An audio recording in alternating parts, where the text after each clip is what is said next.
And that's why at the last debate that we had over a week and a half ago, I called on Mr. Trutanich to do something very simple and very non-controversial, which is to disclose his clients to the people of this city so they'd have the opportunity to judge him on the basis of full and fair information. He decided not to do that, and he's stonewalled us ever since. And I call on him again tonight, Mr. Trutanich. Disclose your clients. Please answer by telling us your client. Thank you. You want to respond? Go ahead. Yes, please. Okay, Jack, you have a pencil in front of you there. Write this down because I'm going to deal with it one time. One time again. You also are misstating what the rules of ethics say to lawyers. Let me just tell you, I don't want to school you on the rules of ethics, but maybe you need to be schooled on the rules of ethics. These are the rules, Jack. The privilege of disclosure belongs to a client. I can't talk about my clients to you or anyone else in this room. However, Jack, I would love to. Mr. Trutanich, all we're asking is something very simple. Disclose your clients. Disclose your clients, Mr. Trutanich. Let's have a brief response and move on to some other questions. Go ahead. First off, again, I'm going to tell you again, Jack, what you're saying is not true. And instead of talking about the issue that was asked here today, what you've done is tried to switch it from the focus on you and your failed record for 8 years, a letter in the Times by one of your constituents. I don't even know this guy. I know they gave me $2,000. He must not like you very much to take a full-page ad out. But I can tell you this, that we're talking about things that are important. This is not about me, Jack, and it's not about you. It's about what's important to each one of these people out here. It's about running the city of Los Angeles legal department, and who's best qualified to do it?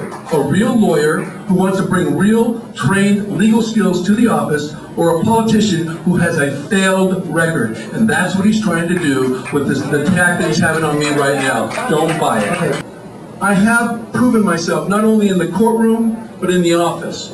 I'm a manager, a lawyer, and at some point, Jack, I hope I never become a politician. Well, with all of that tremendous experience, Mr. Trutanich, it should be pretty easy for you to tell us who your clients are. Go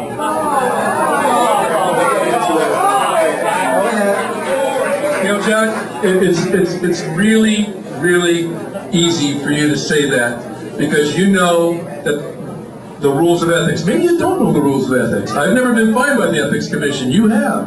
I mean, the state bar rules are clear, Jack. You know that. I mean, you're asking a question that I can't answer, but you want to answer because I'm between a rock and a hard spot. And this is the whole purpose of what he's doing here tonight. Don't be fooled. Let's talk about the issues. Get back on subject. I just wanted to ask a follow-up on Mr. Trutanich because he said that he's barred by state law from disclosing the names of his clients. At the last debate, I just want to know, Mr. Trutanich, I just want to know what is the provision of state law that you are citing for that proposition? Because at the last debate, you cited a couple sections. We looked them up. They didn't stand for that proposition. What's the law? I'm looking for it right now. I have it in my notes. I'm looking for it right now, and I will. Before this is over, I'll give it to you. I just got to find it. All right. The next question.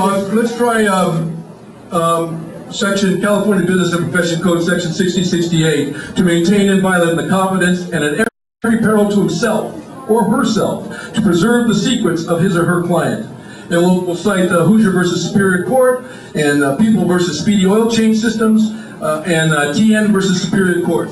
I mean, you want more? I don't need a basic research, but I can probably get more for you, Jack. Let me tell you something. A first-year law student would know those answers.